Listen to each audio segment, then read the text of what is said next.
안녕하세요. 상쿠이자스입니다. 이번 영상은 공무원 국어를 공부하는 수험생들이 이제 수험 상담을 하면서 이제 공무원 강사, 국어 강사와 관련해서 질문도 많이 하고요. 그리고 강의를 어느 정도까지 활용을 해야 하는지, 그리고 논리학을 공부하면서 잘 이해가 안 되는데 논리학에 대한 걱정도 많이 하십니다. 관련해서 제가 답변을 좀 드릴게요. 우선 첫 번째로는 만약에 공무원 국어 강사분들이 여러분이 계세요. 그런데 본인이 강의를 들으면서 강사님과 잘 맞는 부분도 있을 거고 안 맞는 부분도 있을 겁니다. 그건 당연해요. 왜냐면 개정되기 전에 공무원 국어에서 예를 들어서 뭐 문법, 그리고 뭐 문학 비문학, 그리고 뭐 한자 등등등 나뉠 때 한 강사님이 모든 영역을 다 이렇게 잘하지는 않습니다. 그래서 뭐 문법은 어떤 선생님 특출나게 잘하시고, 또 문학과 비문학과 또 유명하신 분들이 계시잖아요. 또 한자는 또 어떤 선생님 특강이 유명하고, 이런 식으로 다 나뉘어 있어요. 그건 영어도 마찬가지예요.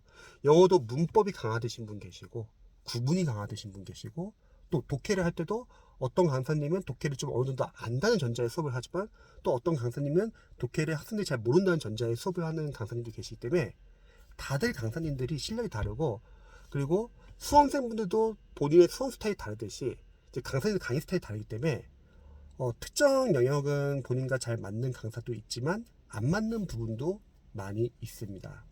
자, 여기서 이제 학생분들이 많이 좀 걱정하는 게 강의를 어디까지 활용을 해야 되냐, 이런 고민도 많이 하세요.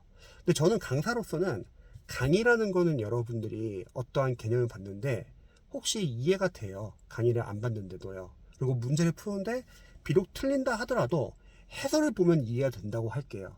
그러면 굳이 강의는 필요하지 않습니다. 근데 반대로 어떤 개념을 공부를 하는데 이해가 잘 안 되고 문제를 풀고 나서 해설을 보는데도 너무 이해가 안 돼요. 그러면 강의를 봐야겠죠. 또 부분적으로 이해가 되는 부분이 있고 또 부분적으로 이해가 안 되는 부분이 있으면 그 이해가 안 되는 부분 위주로만 강의를 활용하시면 됩니다. 즉 취지는 강의를 무조건 들을 필요는 없다는 거예요. 자신이 혼자서 공부하기 힘든 부분 위주로 활용하시면은 여러분들이 타과목 공부할 시간도 많이 확보가 되고, 그리고 그 과목을 더 여러 번 볼 수 있습니다. 그리고 논리학에 대해서도 걱정을 많이 하세요. 논리학을 공부를 하는데 잘 이해가 안 되고 무슨 말인지 잘 모르겠다. 근데 그럴 수밖에 없는 게 구급에서 지금 논리학에 들어오는 게 이번 처음이고, 강사님들도 논리학에 대해서 완벽하게 수업 준비가 안 되셨을 거예요. 물론 강사님들이 이제 한 해 한 해 거쳐가지고 점점 보완이 되겠죠. 그리고 어려운 개념은 사실 국어 논리학뿐만 아니라 뭐 행정학도 마찬가지고 영어도 마찬가지인데, 우리가 어떤 이론을 배웠다고 해서 그 이론이 바로 이해가 되는 것도 아니고요. 또 그 이론이 바로 문제에 적용되는 건 아닙니다. 그러기에는 공무원의 공부량이 너무 많아요. 교재 페이지도 많고 인강도 너무 많고요. 그러니까 한 번에 이해와 적용되는 거는 쉽지가 않아요.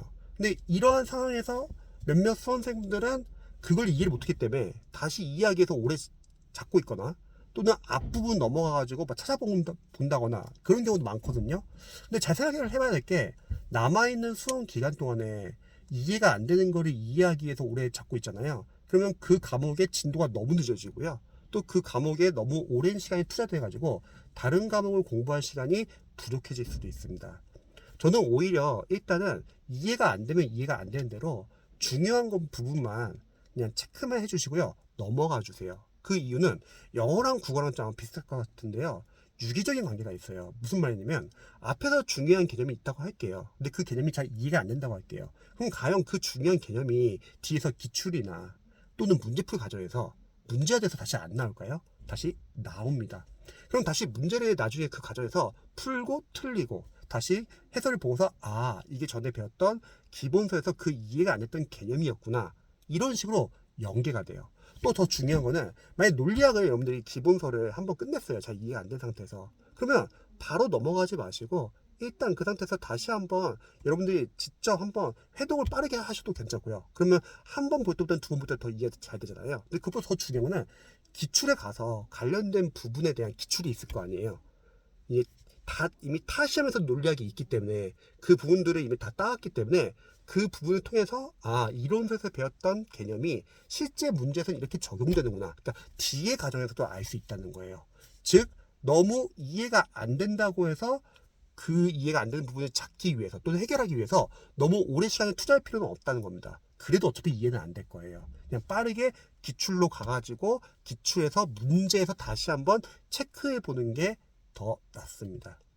그래서 공무원 지금 공부를 얼마 한지 안 되신 수험생들이나 아니면 지금 어떤 특정 과목을 하는데 너무 기본서 이해가 안 돼요. 뭐 행정법도 마찬가지고 그런 분들 너무 걱정하지 마세요.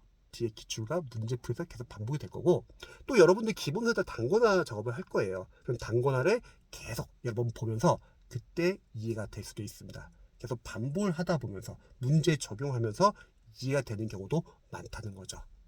그래서 공무원 국어 때문에 걱정하시는 분들 많이 계시기 때문에 이런 부분 한번 참고해 보시면 좋을 것 같습니다.